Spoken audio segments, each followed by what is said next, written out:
Hi, folks. Navy Dowdy here in the Midwest, the Chicago area, and the great United States. This week, let's talk about how to save taxes. When we start tax planning with a new client, the first thing people often ask is why the accountant or CPA that they're using doesn't think or act the way that we do in discussing the hunt for possible tax savings. After all, the current CPA is smart, trustworthy, running a successful accounting business, and well respected in their community. So, why am I telling you all these wonderful new tax saving ideas that your CPA's never mentioned? Well, there are many explanations, but the simplest is how the accountants themselves frequently view the job that they do. Often, accountants think of the profession of accounting in its simplest form, that is, telling a story of money that's already come in or gone out, and that they're just reporting history, which is very different than telling a story that will change history. What, you say? Can accountants change history? No, they cannot. But history of money in and out doesn't end when the event itself happens. It ends the day the accounting is sent to the taxing authority. And even after it is sent, it can still be changed again. For instance, let's just say you bought a $50,000 delivery truck for 100% business use. And the accountant puts the truck in a standard depreciation schedule of 5 years. Basically reducing approximately $10,000 a year of the company's taxable income for the next 5 years. The company has a great year, and after the owner's personal taxes are completed, he ends up with the highest tax bill that he has ever been faced with. The CPA recommends putting that money that the owner would rather keep in order to expand the business into an IRA to lower the owner's tax bill. He's told that's all you can do at this point.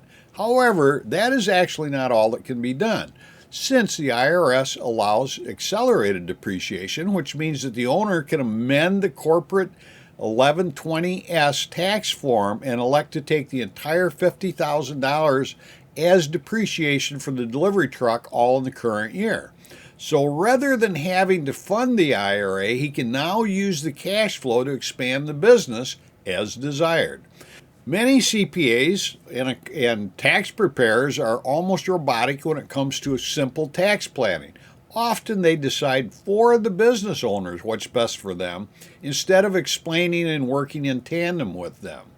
Accountants often see the job of accounting as a very narrow view, and looking around for additional tax savings, or even more so, changing business practices in order to lower the future tax bill, is not the job that they were hired to do. However, we think this is a very important part of the good plan, and that's why our firm states proudly that we are proactive tax planners.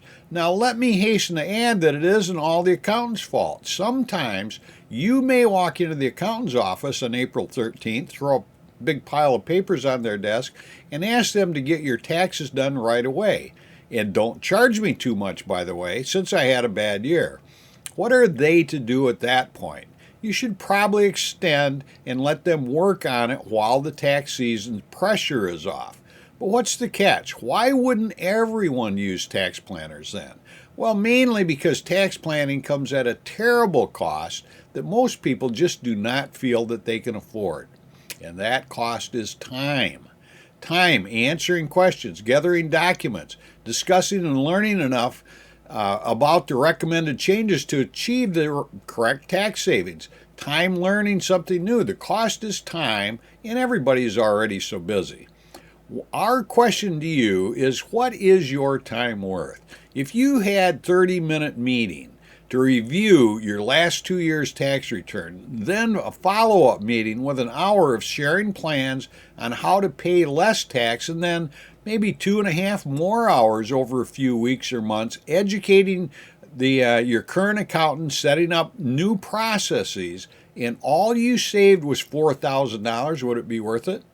Well, that's $1,000 an hour for your time. What if you're a business owner? Your time is often not much more to do these savings, and the savings might be $40,000 or more. Would that be worth $10,000 per hour that you would make? Suppose it was only half that, only $5,000 or even $2,000 per hour. Most people listening to this are not making $2,000 an hour, so it might be worth your time to get with a good tax planner today. I'm Navy Dowdy, and remember, less tax, better life.